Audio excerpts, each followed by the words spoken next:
It's about being road warriors. Okay, we'll play wherever they want us to play. Okay, we'll rush the ring and we'll play wherever they want us to play. There's so much better football that we can play. It's close. Okay, but you kept taking care of business. I'm proud of you. I appreciate your efforts, fellas. I'm proud of what you guys did. Okay, offense carried us through. Defense, they didn't score in the second half. There's things of complimentary football that we have to continue. Get a breakdown on Patriots. One sec.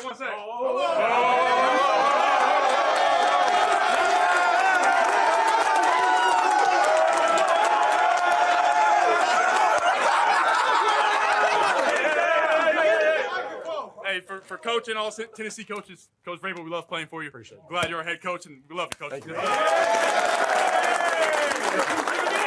down. I got it. Bring it up now.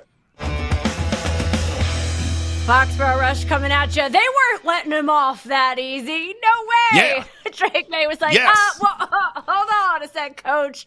You are our coach, and you are coming back here because we are giving you the game ball after the New England Patriots go down to Tennessee and defeat the Tennessee Titans. So once again, they still have 4 wins since they parted ways with Coach Vrabel. And of course, the Patriots now have 5 wins during his tenure here in Foxborough. So, I mean, come on. Every game is an important game.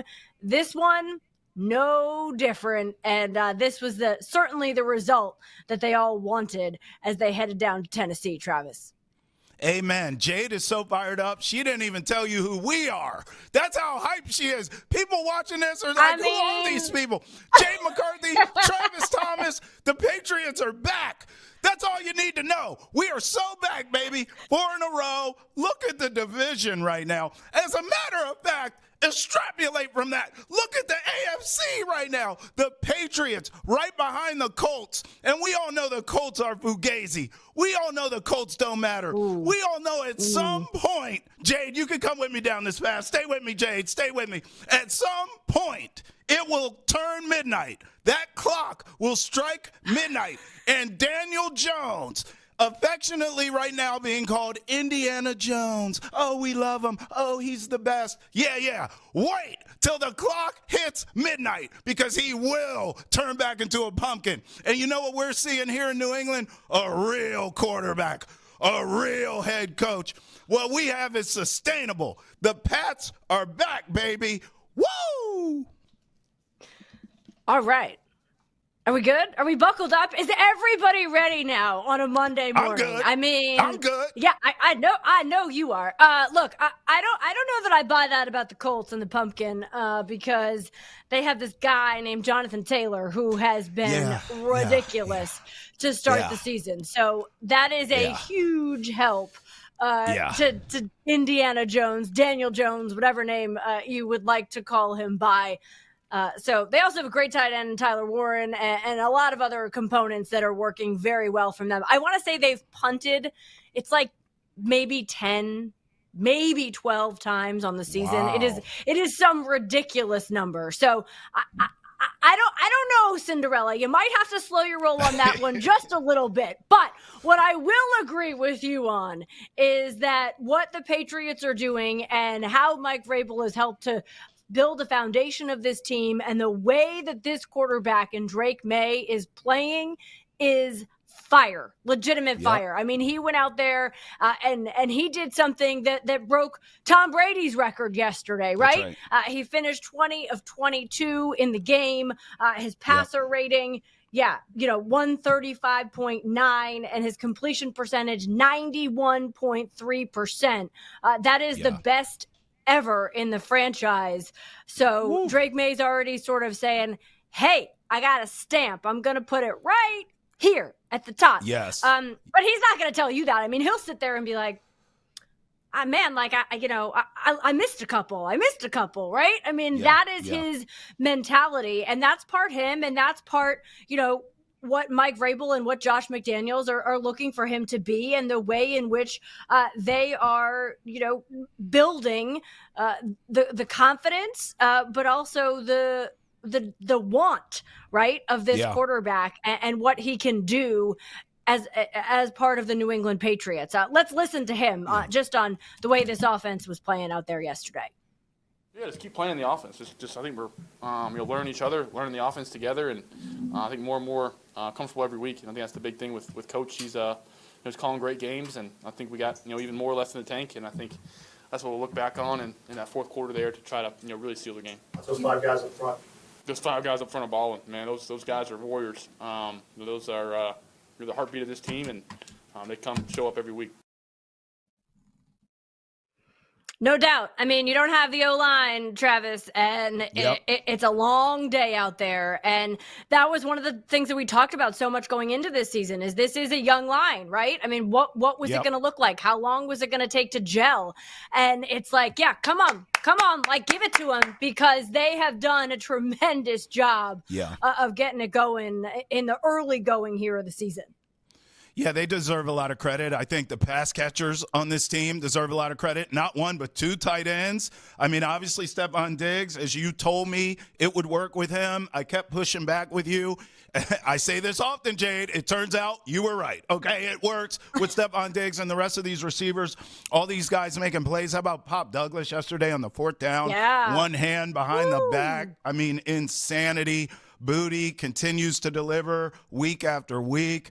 But I just want to thank Drake Maye and Mike Vrabel for saving my Sundays. I mean, Jade, I don't smoke cigarettes. I don't. But I swear to God, the end of Belichick, which is when I showed up in town, I called the end of Belichick miserable, okay? Then you bring in Jade Maye, even more miserable. I didn't think it could get worse than the end of Belichick. It got worse, okay? I learned what rock bottom really looks like following this team with Jade Maye. And then in walks Mike Vrabel and Drake Maye. Now that development, right? The maturation of a young quarterback. It has been beautiful to watch. My Sundays are so enjoyable. Jade, I used to drink out of necessity to get through Patriots games. Now I drink in jubilation. It's a beautiful thing on Sundays now, Jade. And I just want to thank Drake Maye and Mike Vrabel for their contributions to our Patriot society.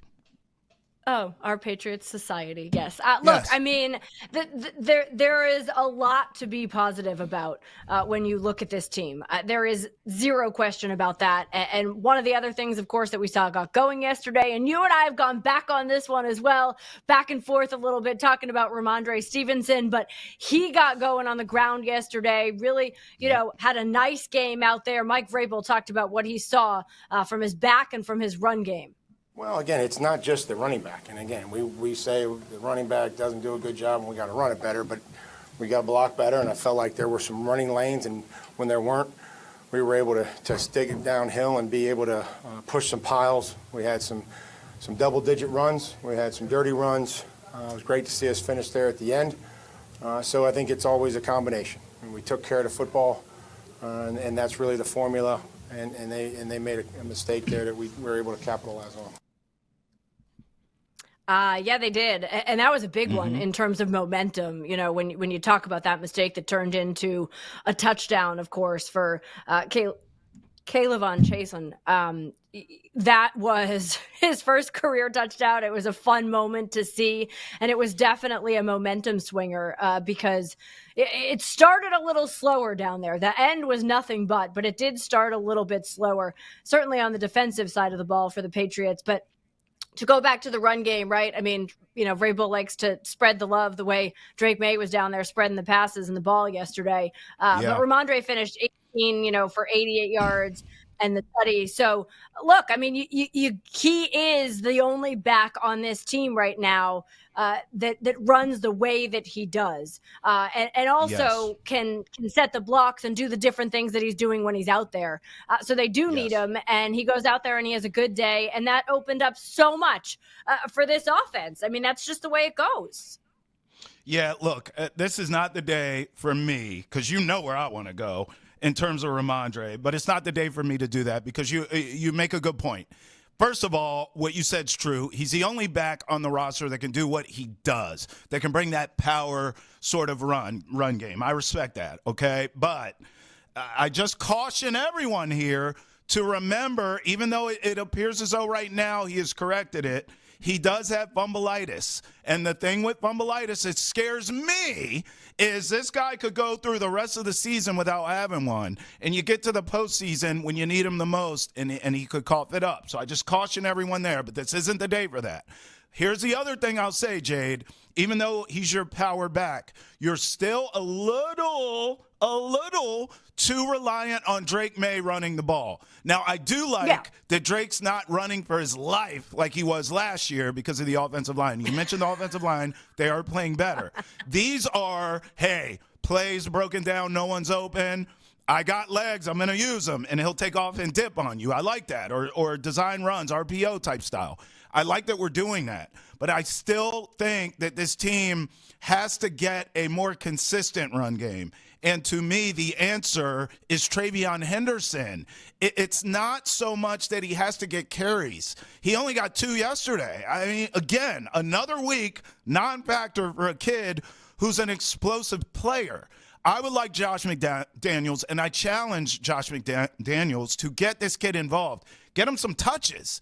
Throw him the ball. Or get a reverse. Do something. Like, get Travion involved, and I think that can help the run game, and then you're not too dependent on a guy who has fumbleitis and Rhamondre and your quarterback who shouldn't be running that much. I mean, we saw yesterday, Jade, when he went down and hit the back of his noggin and he got up and he had cobwebs, we were all scared shackless. And then he goes in the medical tent, and thank God he could come back, but that could have gone really bad yesterday. Drake Maye didn't get hit that hard. His head hit the ground. Like, when you run as a quarterback, we know these things can happen. So I just think they have to figure out something with Travion, Jade, I think, moving forward. They got to figure it out. Yeah.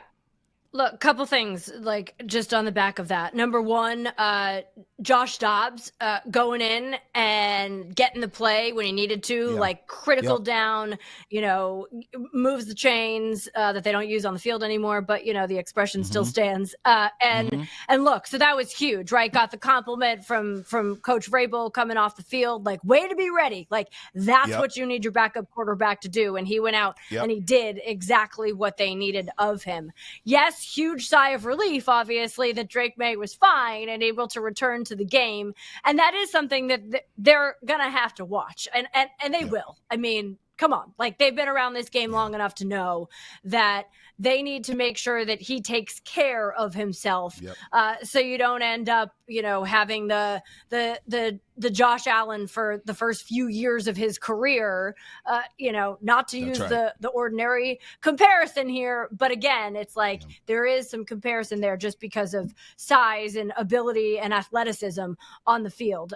So I do believe they will watch that and they will coach him towards that. In terms of Travion Henderson, this is what I would say. If you look at the way that they developed Steph Diggs to become an increasingly important member of this offense, right? He finished yesterday 7 of 7, 69 yards. Look, I mean, I know he's not in the end zone, but that's a huge day for Steph Diggs to go out and what he did and to be who he is to this team. And this coaching staff made sure that he didn't do too much too early because they knew that they had to lead him back from that injury. Okay. So that's number one. Number two, you look at where they have this quarterback and what he's doing and the numbers that he is putting up, which is just ridiculous, right? Like, first player in NFL history, 200 plus passing yards, 50 plus rushing yards, completion percentage over 90% on the day yesterday, 4 straight games without a turnover. Like, he is playing compelling, competitive, precise football, which is exactly what they wanted him to play. Don't be perfect, Drake. Like, go out, be precise, use your legs when you need to. So on the Travion Henderson thing, what I would say to you is trust them that they have shown us this in the way they have brought this team along, right? Kayshon Boutte, like, hello, he looks like a different guy out there this year. He looks amazing. Does. Give him a ton of credit. So to me, they will know when Travion is ready and can do the other things that he needs to do to be out there as this team offense and not just a back. And then you'll start to see, the snap count for him go up. You'll start to see some more plays that benefit him. I'm saying just be patient and show that trust, because right now we have every reason to be trusting Travis. Yeah, no doubt. Listen, I will not push back on that. You're absolutely right. I will ask you this, though.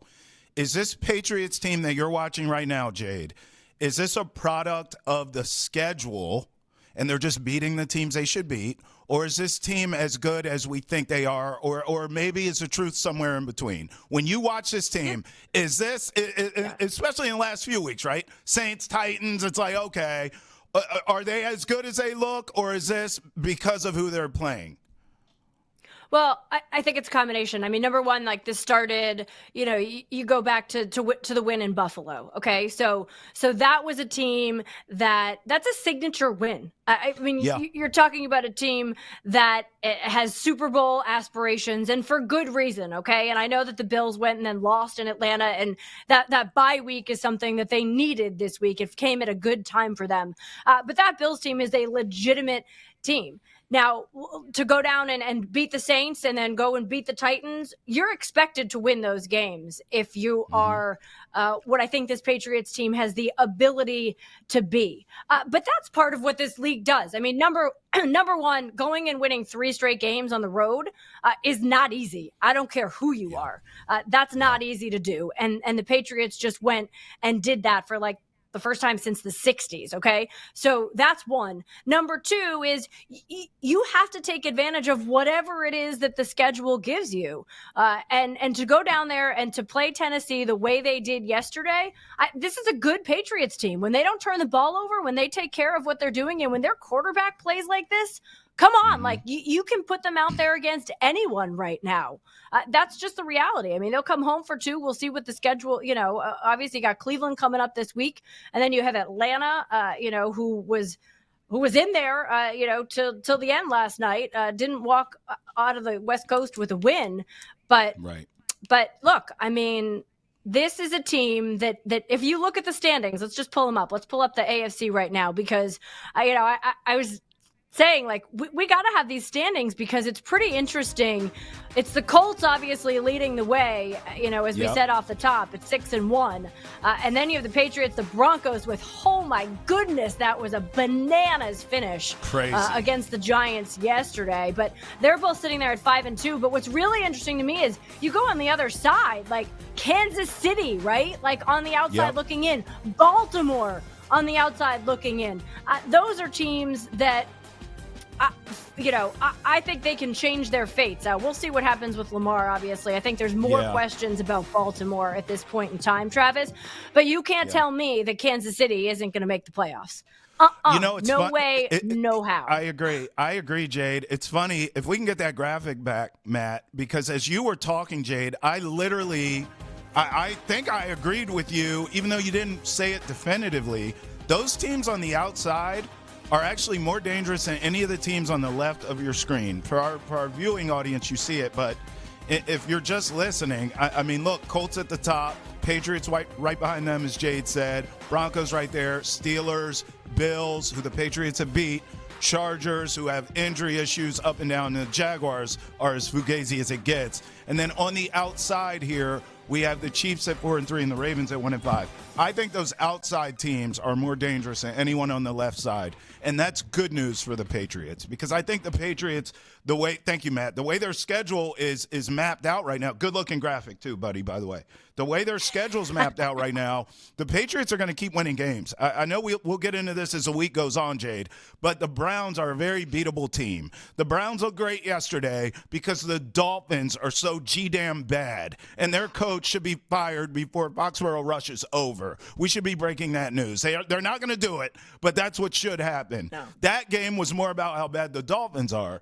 I don't believe in the Browns at all. Dylan Gabriel is not going to beat you. You've got to shut down Judkins. They have a good run game. They have a really good defense. But to Jade's point, if you don't turn the ball over, you should be in good shape. I think they're going to win this Browns game too. This Patriots team, that's why I asked you that. Is it the schedule or is it them? I think they're for real. It's both. I think they're for real. I think in the AFC they have a good a chance as anyone else. It's just those damn Chiefs, and if the Ravens can get Lamar back, those kind of teams worry me. But no one else right now in the playoff picture, Jade. No one. Yeah, look, I mean, I think the Bills are a team that you have to contend with, and I think they're going to get better as the season goes. I don't think they're just going to like wilt and lose 2 and come off the bye and not be who many have expected them to be. I still think Josh Allen can put this team on his back and win games for Buffalo. Look, I mean, obviously they didn't play their best game against the Patriots. That's just the reality. If they didn't turn it over as much as they did, it's a closer game.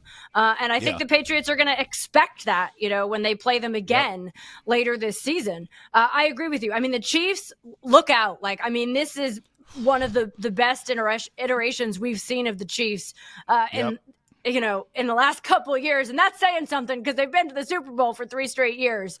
So they're one that, I absolutely think that you're going to have to contend with at some point in time. Do I think this Patriots team is for real? Yes, I do.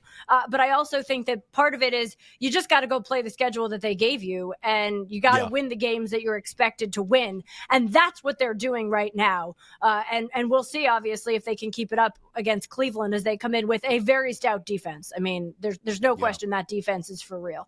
So we got to get a quick break in. But we got some flowers to hand out because it was an all-team win, all-round win for New England down there in Tennessee. We're back with you on the other side right here, Foxborough Rush. Man, it felt good, man. Just to see that smile on his face, man, coming back into the place that he was coaching and do our thing. It felt good. It felt good. After the game and seeing him smile, happy, man. And we worked hard for this. The one-handed catch. Can you take us back from that? Nah, that I don't know, man. Blessings right there. Just had an under route, and I seen the ball, and my eyes was just locked on the ball. And it's 4th down, and that's a big play. So I know, man, I can't let this ball go regardless. So my eyes was really locked on that ball.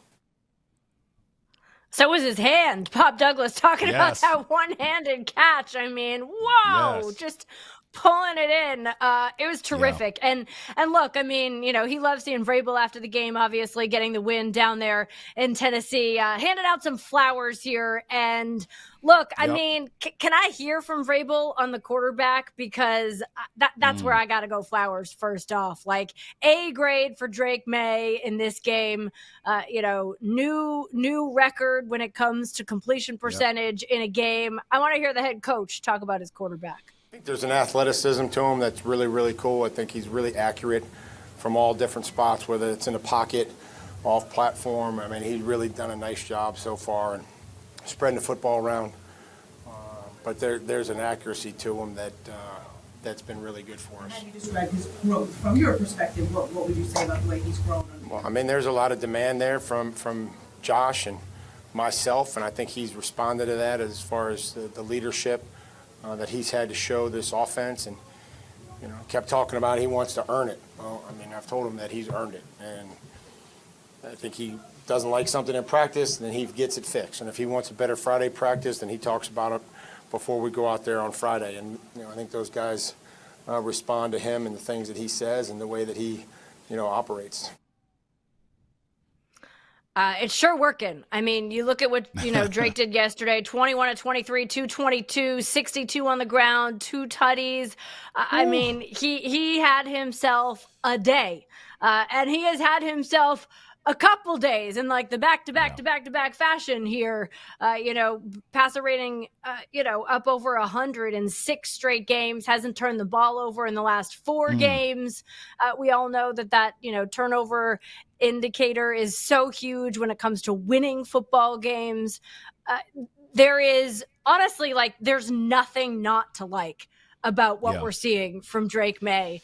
And then on top of it, you hear him be like, oh man, I left a couple out there. Heck yeah. You gotta love him for it.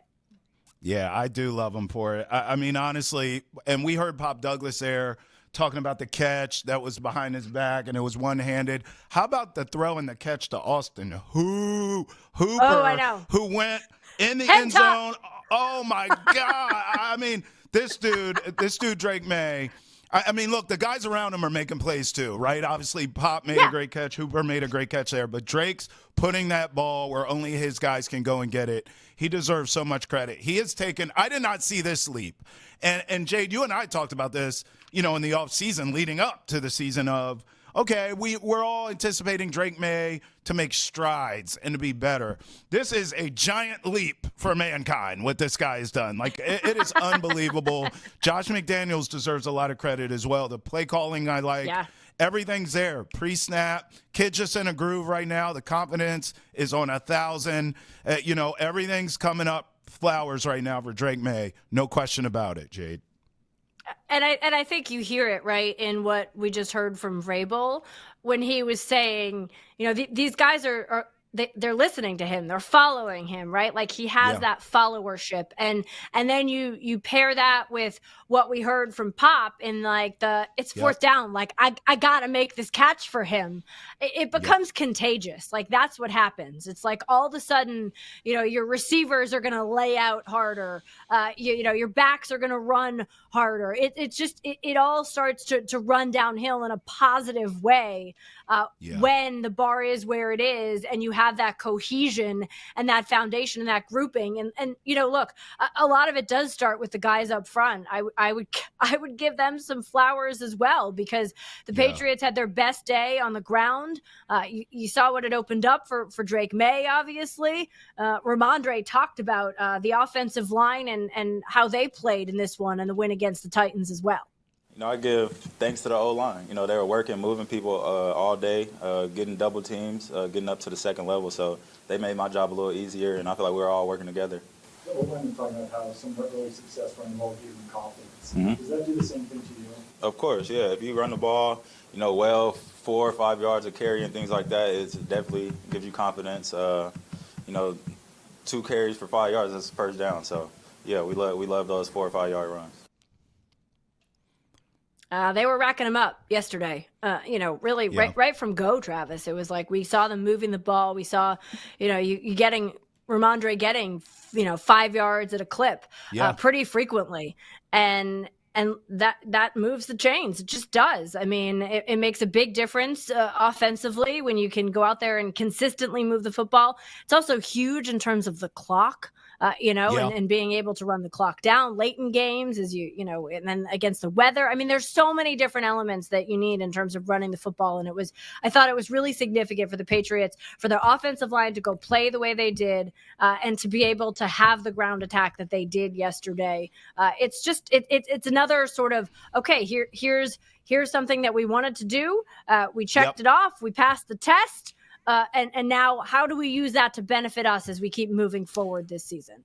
Yeah, I just think the offensive line's getting better every week, which is great news. Drake Maye looks comfortable in the pocket, too. That's the thing. Sometimes these young quarterbacks, I think, when they have bad offensive lines early in their career, they get happy feet. And then when you improve the offensive line, they don't know what to do because they're like, I'm not used to having time.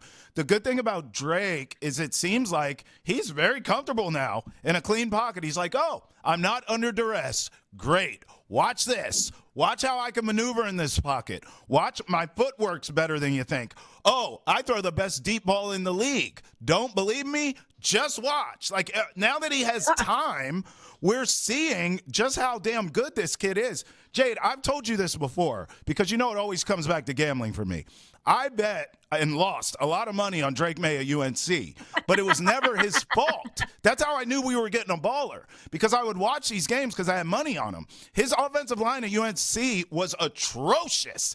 He had one target to speak about, and that kid got suspended half the year. So he was already kind of sort of playing an NFL-style quarterback, meaning he didn't have a good line, he didn't have a ton of weapons, and he was still trying to figure it out. So even though I was losing money on these bets, I was watching this kid shine. I saw the same thing last year in his rookie year, right? It looked like a continuation of college. He didn't have a line. His coaching was trash. He didn't have any targets or any weapons. Now all these things are coming together, and we're seeing how good Drake Maye can be when he has a supporting cast, J-Mac. That's what he's getting, and that's why we're seeing these results. This is a legitimate MVP candidate. I can't even believe we're saying that out loud about this kid, but he really is. Yeah. Yeah, no doubt. We'll talk about that in Overreaction Monday, but he is. I mean, there is a reason that his name is on that MVP watch, if you will. And if he keeps playing this way, it's going to stay there as well. Yep. You mentioned, of course, the long ball, that beauty to Kayshon Boutte. I believe we have him. Can we hear from him? Because I mean, he's playing out of his mind too. Yeah. It's just we talked about it all week, really. Just launching the ball deep, and I think that was one of the opportunities we took. I say really lazy play from the cornerback and safety room on the Titan side of it. So, I mean, it's just a play we took advantage of, 2-minute situation, trying to score before halftime so we can come back out and score after. So I think we did a good job. Great throw, great catch.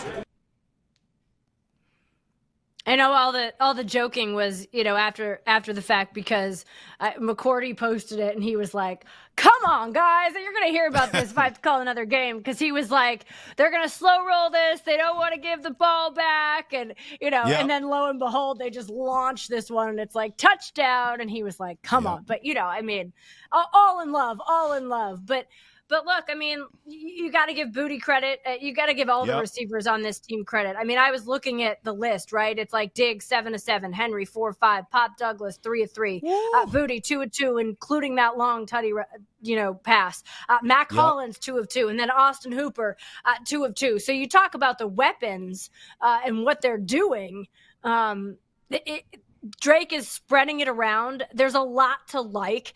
And they got the run game going yesterday. I just thought it was a really balanced offensive attack, and flowers all around.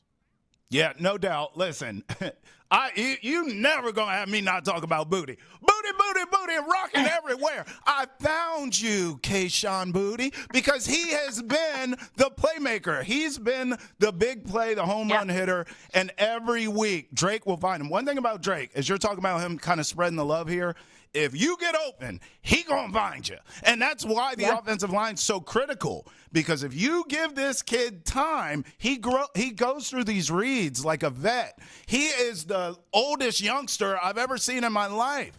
Drake Maye looks 12. There is no facial hair to be seen on his body. However, this kid is he operates like a veteran. At the podium, he says everything right. In the locker room, Vrabel's trying to give props to the team. Congrats. Rah, rah. Great job, guys. And Drake Maye goes, slow down, son. We got to give you some flowers too, coach. He's such a leader. He embodies everything. You love his humility. This guy is the oldest youngster I've ever seen. I've never seen someone look 12 but have the mentality of a veteran. It is so refreshing. Yeah, no doubt. I mean, there's a lot to like about it, and that's the type of mentality, that serves you well in this league. It just does, right? I mean, you can't get too high after the wins. You can't get too low after the losses. You got to find a way to just always go back to work, learn from what you can, and lay it all on the line again next Sunday. That's just the way this league works, the way this game works. And I think Mike Vrabel has the Patriots believing that's the way they work. It starts with him and it goes all the way down. And you see the trust. I think the last thing I would say is you see the trust in his receivers from Drake Maye, just where he's willing to put the ball. You talk about the touchdown to Austin Hooper, right? He put it, he trusted that he was going to go down head top and get it. And he did. And that's huge, because that chemistry is hugely significant. I just think it's something that the Patriots are going to continue to build upon. Okay. It is a Monday. We always got to do some overreactions on a Monday. We let you know one of them that might be coming your way, having to do with a little MVP talk. We'll have much more of those on the other side. Plus, we'll look ahead because, it's a Monday. We got another doubleheader coming your way. So stick around. More Foxborough Rush right after this. Foxborough Rush, it is overreaction time on a Monday because, what else would you do on a Monday during the NFL season? Travis Thomas, Jade McCarthy coming at you with these. All right, we mentioned it. Drake Maye.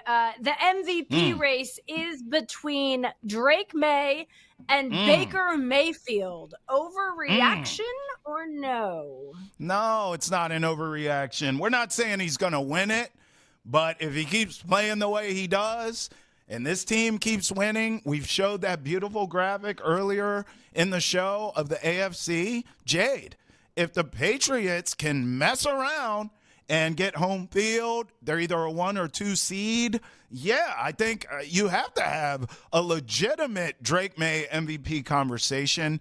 In the end, I don't know if he wins it. I don't know if it matters. I tell you what, one bet I would make. I don't know if I'd bet Drake MVP. I would bet Mike Vrabel Coach of the Year. I would absolutely make that bet yesterday. Like, I just think, you start talking about the best coaches in this league, and the best coach doesn't always win the award. We understand that. It matters about the kind of year you have. But Mike Vrabel is both. Mike Vrabel is one of the best coaches in the league, okay, A. And B, his team is having the kind of season that would garner and would be deserving of a head coach of the year. I think Vrabel could absolutely win that award. Drake could win MVP, but I feel a little more confident in Vrabel's winning Coach of the Year. Yeah, would be the second time for him to win Coach of the Year. If Mike Vrabel went on to win it in Tennessee, they're just like, that's right. I know. Yeah, dysfunction. Yeah. Dysfunction is the word when it comes to the Tennessee Titans. Look, I mean, in terms of the MVP race, yeah, Drake is absolutely in it. Baker's in it. Dak is in it. I mean, come on, like he is just playing lights out for the Cowboys, right? Like 3+ touchdowns, no interceptions in his last 4 games, and then I mean, Pat Mahomes, like you got to put him in there at this point in time. I think it's an overreaction that it's between Drake and Baker, but are they both in it? Yes, 100%. They are. New England will win every remaining game on the schedule. I'm going to go overreaction. Come on. Like, that's just, I know we're rattling off wins here, but I don't, to be totally candid with you, I don't even know if they would want to go out there and win every single game. Like, you want reasons to go back and improve. And I know that they're going to do that off of a win. But I just think it's like, come on, like, temper the expectations here. We're not about finishing the season with, whatever it would be, 14 straight wins, right? I mean, like, listen, look, it's nice, but come on. Jade, what would the dynasty do? I mean, what would Tom and them boys do? Oh, I'm not saying they don't want to, like they wouldn't do it. I'm just saying that the expectation is not to go out there, I don't think, and sit there and say, we need to win every single game. I would know this. I know this. If we're calling them Dynasty 2.0, Jade, I know Tom would go out there. When I say this schedule, all I'm saying is the OG Dynasty would have handled business. Browns at home, Falcons at home. You go to Tampa. I'll give you that. You go to Tampa. Jets at home. You go to Cincy. I don't think Burrow's back by then. Giants at home, bye week. Buffalo, but you get them at home. You go to Baltimore. Lamar's back by then. We'll see. The Jets are in football hell. You're going to beat them. And Miami's in football hell. It's not crazy to think they don't lose another game. I just wouldn't bet on it. But it's not crazy. If we're calling them Dynasty 2.0, Jade, then they went out the rest of the year. That's all I'm saying. Yeah, I'm not saying it's crazy. I'm just saying it's like, rein it in a little bit. Let's just not let's not throw expectations all the way up with the dynasty that was today. That's all I'm saying. That's all I'm saying. All right, Justin Fields. Man, those Jets are bad. I'm sorry, but football hell. He should not play. He should not play another snap. Overreaction or no? Yeah, I mean, listen, he could be a backup quarterback in this league. I think the days of him as a starter are kaput. And I feel bad because I thought he got sort of a unfair shake in Pittsburgh. I thought he was actually playing pretty well for the Steelers, and then they went to Russell Wilson because he was healthy, and we know the rest of that story. But I thought that was Justin Fields' chance to maybe like kind of be a reclamation project in his career. And then I thought for sure, I don't know what the hell I did this for, but I bet on the Jets over their win total, and that was pure ignorance on my part. Just el stupido, because they're the Jets, and I should have known better. So here we go again, another failed head coach and another failed quarterback reclamation project. Justin Fields should be a backup in this league. That is it.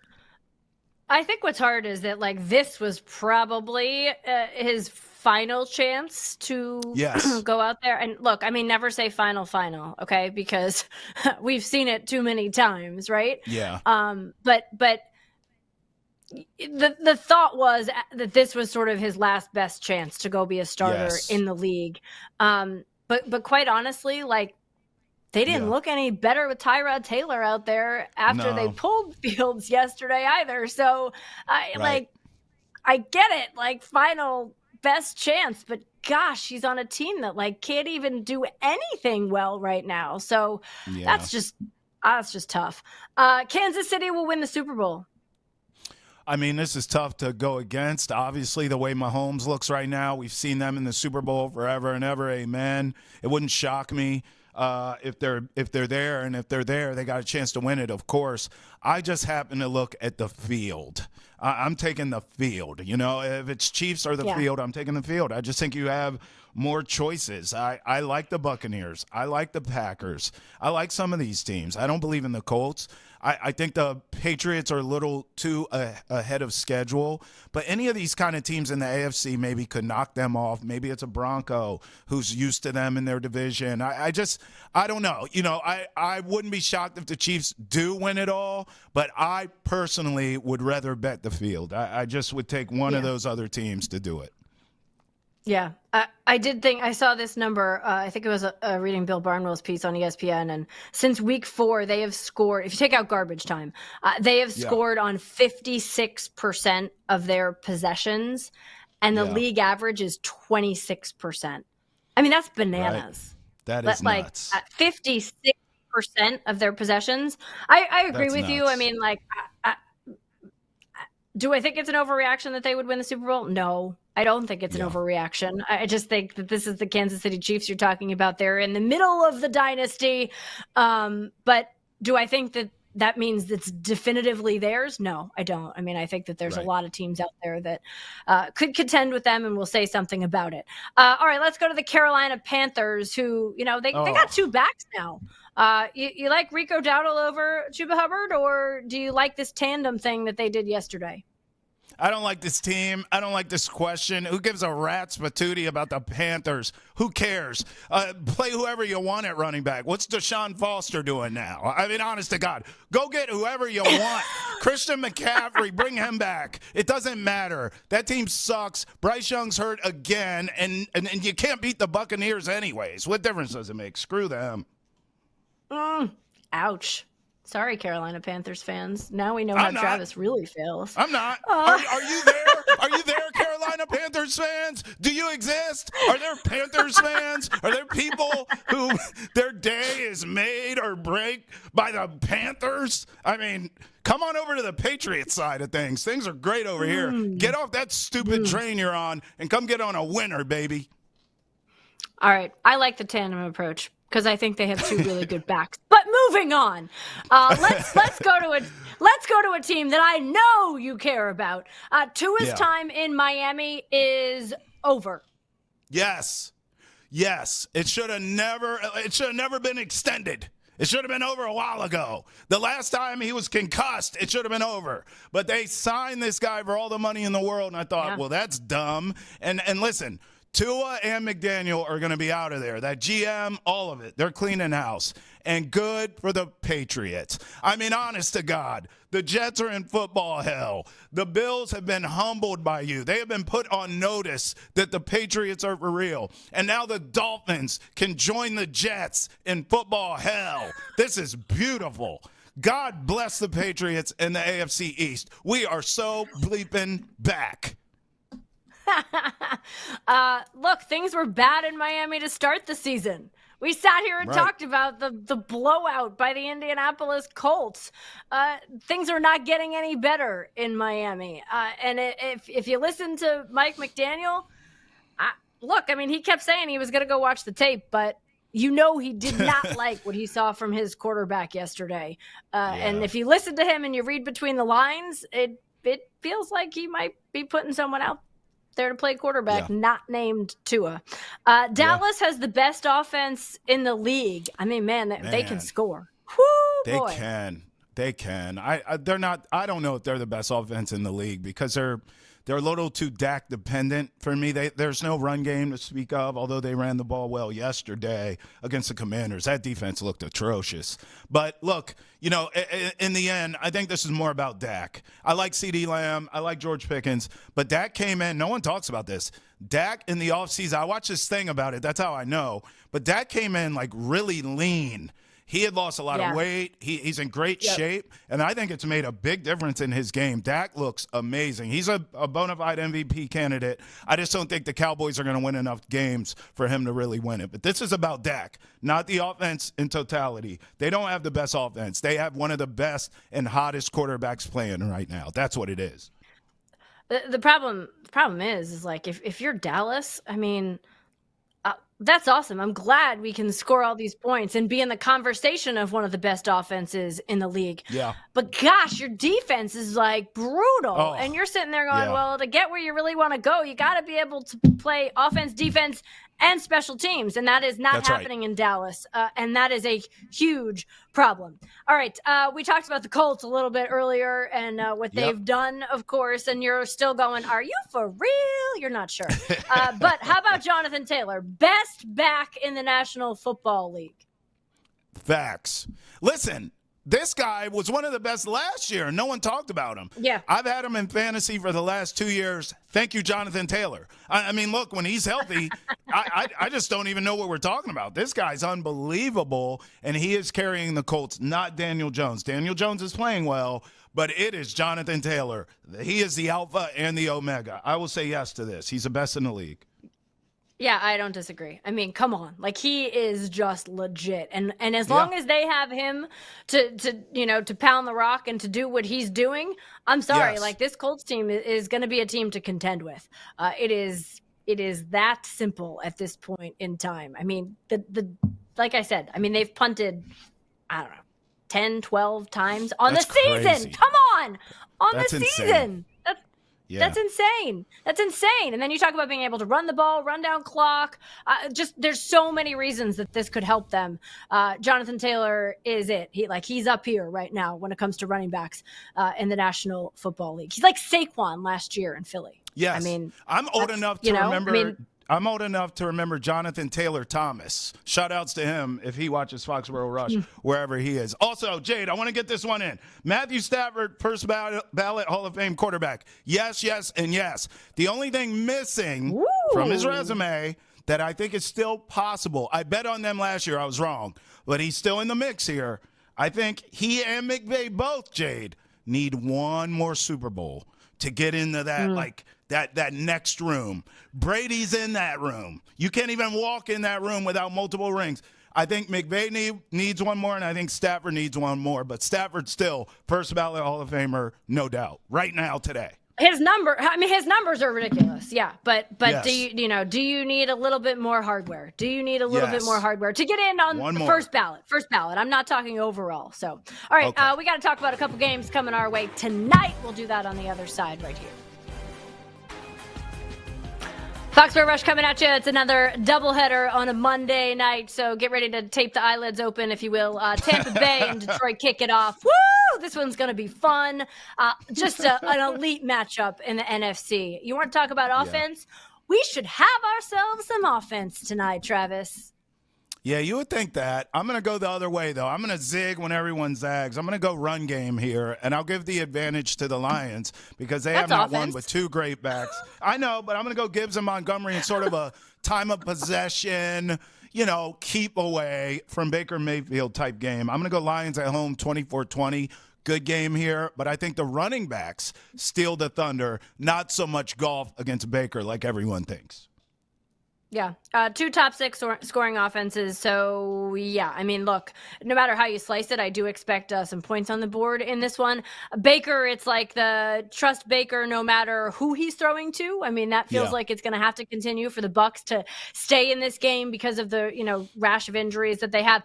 Bucs are 3-0 on the road. Lions are 2-0 at home. So something's got to give in this one. I will take the Lions to win this one tonight as well. I just think that that they're going to find a way to get the job done and better their record to 5-2. Houston and Seattle have the nightcap, 10 o'clock Eastern time kick in this one. So another, high-flying offense in the Seahawks against a top 5 defense in the Texans. Who do you like out west?